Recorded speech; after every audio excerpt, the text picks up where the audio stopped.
Bismillahirrahmanirrahim. Assalamu alaikum all the parents and teachers. How are you all? Today we are going to start our New Oxford Social Studies for Class 1, Chapter Lesson 10. And the title of this lesson is Being Good. यानी कि इसका मतलब है कि हम किस तरह अच्छे बन सकते हैं दूसरों के साथ. First of all, I am going to tell you the SLOs. The SLOs of the student learning outcomes of this lesson are that at the end of this chapter, the students will be able to learn different rules to stay safe, and they will be able to learn different manners which they should use in their daily life. So let's start. You will, as always, you are going to tell all these rules in a discussion manner with your class. Okay, आपने अपने class के बच्चों को, या अगर आप घर में पढ़ा रहे हैं बच्चों को, तो आपने एक डिस्कशन उनके साथ करनी है कि बच्चों आपको क्या लगता है कि हम जब अच्छे इंसान बनते हैं या अच्छे तरीके से जब हम बिहेव करते हैं तो उसमें क्या क्या चीज़ें आती हैं और हमें दूसरों के साथ किस तरह बिहेव करना चाहिए और अपना आप का भी हमें किस तरह ख्याल रखना चाहिए. तो you will do a discussion with your children. So the first part of the discussion will be the rules. You will tell the students that it is important to follow the rules when you are being good. जब आप अच्छे इंसान बनते हैं, जब आप अच्छा इंसान बनने की कोशिश करते हैं, तो there are several rules and there are several manners which you have to follow. And these important rules which you have to follow are that you should always be on time. To be on time means you should be punctual. आपको हर जगह वक्त पे पहुंचना चाहिए. Whether it is your school, whether it is any party, whether it is any function, you should be punctual. ठीक है?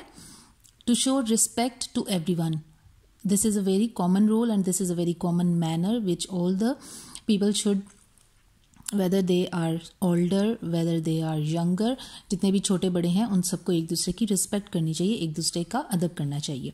To wait for your turn, इसका मतलब है कि आपको अपनी बारी का इंतज़ार करना चाहिए. ये बात जो है हमें छोटे बच्चों को समझाना बहुत ज़्यादा ज़रूरी है कि जब जैसे अगर कोई गेम खेल रहे हैं, if they are playing any game, then they should wait for their turn. अगर वो अपनी बारी का इंतज़ार नहीं करेंगे तो फिर ऑब्वियसली लड़ाई होगी और जो उनसे किसी को चोट लग सकती है और इस तरह को कोई भी नुकसान हो सकता है. To take care of things, और सब बच्चों को, सब लोगों को अपनी चीज़ों का ख्याल रखना चाहिए. To keep yourself clean and tidy, ये बच्चों को आपने सब चीज़ें बतानी है कि अपने आप को साफ़ सुथरा रखना भी आपकी ज़िम्मेदारी है. And it is a very important rule for being good कि अगर आप साफ़ सुथरे नहीं रहेंगे तो कोई भी आपका दोस्त बनना पसंद नहीं करेगा, कोई भी आपसे बात करना पसंद नहीं करेगा. And if you are healthy and you are neat and clean and you are looking good, then everyone will like to talk to you, everyone will like to be your friend. To work hard and be good, whether you are studying, whether you are doing any household work, you should always do everything on time and you should do hard work and you should be good at everything. अगर जैसे आप पढ़ रहे हैं, आप पढ़ने वाले बच्चे हैं, तो you should be good in your studies. आपको खुद ब खुद अपना काम करना चाहिए, आपको मेहनत से अपनी पढ़ाई करनी चाहिए. इसी तरह आपको घर में अपने पेरेंट्स का हाथ बटाना चाहिए. ये सब वो रूल्स हैं जो हमें एक अच्छा इंसान बनने में मदद करते हैं. We have rules to keep us safe. अपने आप को महफूज रखने के लिए भी हम कुछ रूल्स को फॉलो करते हैं. Do not play with matches. ये देखें, ये बच्चा जो है वो माचिस के साथ खेल रहा था, तो उसके जो फादर हैं वो उसको मना कर रहे हैं कि आप माचिस के साथ मत खेलें, because if he will continue to play with the matches there is a chance that he will might get caught with the fire. वो आग जो है वो पकड़ सकता है. ठीक है, आग लग सकती है. Cross the road in a safe place.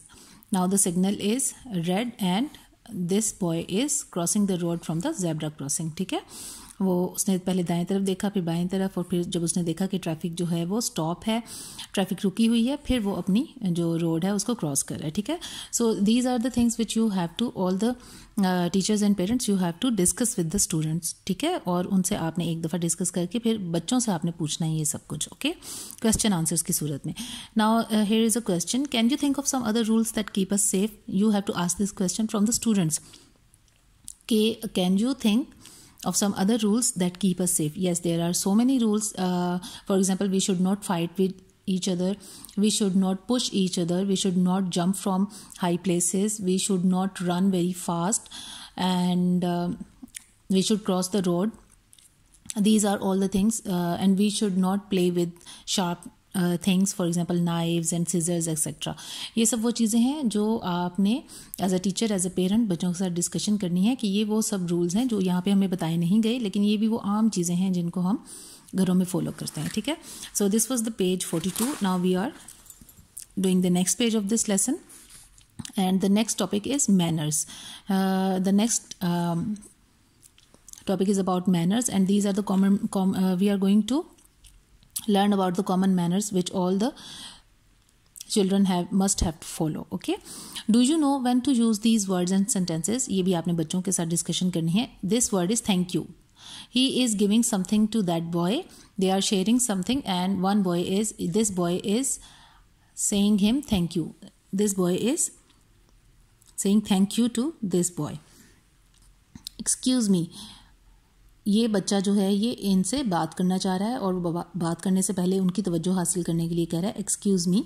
Excuse me का मतलब होता है कि मुझे माफ़ फरमाइएगा, यानी कि ये नहीं कि वो उनसे माफ़ी मांग रहा है, वो उनको ये कह रहा है कि आप मेरी बात सुनेंगे, मैंने आपको डिस्टर्ब किया, इसके लिए मैं माफ़ी चाहता हूँ, लेकिन मुझे आपसे बात करनी है, ठीक है. ये यानी कि ये मैनर्स हैं. These are the common manners. और इसने यहाँ पे इस बॉय ने, येलो शर्ट वाले बॉय ने ब्लू वाले बॉय का टॉय जो है वो तोड़ दिया है, as you can see in this picture. And now he is saying sorry to him. I am sorry and I beg your pardon. ये इससे बात करना चाह रहे हैं आपस में, तो ये भी कह रहा है आई beg your pardon. I beg your pardon का मतलब होता है मुझे माफ़ कीजिएगा या मैं माफ़ी चाहता हूँ. इसमें भी यही मतलब है कि वो उससे बात करना चाह रहा है, इसलिए वो ये वर्ड यूज़ कर रहा है. इसका ये मतलब नहीं है कि वो उससे कोई माफ़ी मांग रहा है, ठीक है. These are the common manners. And now the questions. Do you help people? How? You have to ask the children, you have to ask the students that do you help people, and if you help people then how you help them. तो इसमें आप बच्चों से पूछेंगे कि आप किस तरह दूसरों की हेल्प करते हैं. जैसे वो बताएंगे कि मैं अपने छोटे बहन भाइयों की हेल्प करता हूँ, मैं उनका कोई काम करता हूँ. I do house hold work with my mother, I put the table for the dinner, and ये सब जो चीज़ें हैं, जो भी वो सब काम करते हैं दूसरों की हेल्प करने के लिए, ये आपने उनसे पूछने. Question number 2 is, and these questions will be oral, okay? There is no need to write these questions. Do people help you in what way? फिर आपने बच्चों से पूछना है कि लोग आपकी मदद करते हैं किस तरह.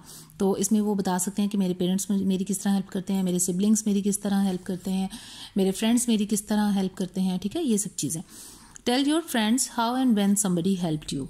इसमें आप दो बच्चों की आपस में डिस्कशन करवा सकते हैं, या आप खुद बच्चे से पूछ सकते हैं कि आप मुझे बताएं कि कब किसने आपकी मदद की थी, और जब आपको मदद की ज़रूरत थी तो आपको किस तरह किसी ने हेल्प किया था. So this was this lesson, and now we are going to do its work page. And here is its work page. Work page पे उन्होंने हमें ये दो पिक्चर्स दी हैं, दो diagrams. Talk to your teacher about these pictures, colour the pictures. अब इस पिक्चर में you can see that this lady is crossing the railway track while the train is coming right in front of her. यानी कि ये यहाँ पे उन्होंने एक निशान भी लगाया हुआ है that this is danger, means this is dangerous to cross the railway track while the train is coming. लेकिन ये जो खातून है, ये लेडी जो हैं, ये फिर भी जल्दी से भाग के इसको क्रॉस करने की कोशिश कर रही हैं, लेकिन ट्रेन बिल्कुल सामने से आ रही है. तो ये क्या कर रही हैं कि ये ख़तरा जो है वो मोल ले रही हैं. She should not cross this railway track while the train is coming right in front of her. Okay, ये चीज़ आपने बच्चों को बतानी है कि ये गलत काम कर रही है ना, ये तो खतरे वाला काम है, ये तो डेंजरस काम है. अब इसी तरह यहाँ पे है ticket counter. They all are here to buy the ticket, and they all are standing randomly. They are not making a queue. उन्होंने कोई कितार नहीं बनाई हुई, कोई लाइन नहीं बनाई हुई, ठीक है.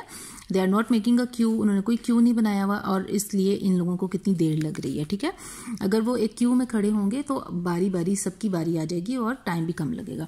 ये चीज़ आपने डिस्कस करनी है, ठीक है. इट डजेंट मैटर कि आप इंग्लिश में डिस्कस करें या उर्दू में डिस्कस करें, बच्चों का कॉन्सेप्ट क्लियर होना, that is the main thing. Okay, part B is complete these with the right words. I spilled the water, I am sorry. जब आपसे कोई गलती हो जाती है तो आप क्या करते हैं, सॉरी करते हैं, आई am sorry. Dash for the birthday gift. एक बंदे को बर्थडे गिफ्ट मिला है तो वो क्या कहेगा, thank you for the birthday gift. Can you dash lift this for me. जब हम किसी से कोई काम कहते हैं तो हम उसको प्लीज़ कहते हैं, can you please lift this for me. तो इस तरह आपने ये करना है. और ये सारा आपका लेसन जो है वो 10 कंप्लीट हो गया। Till the next lesson, take care, अल्लाह हाफिज़।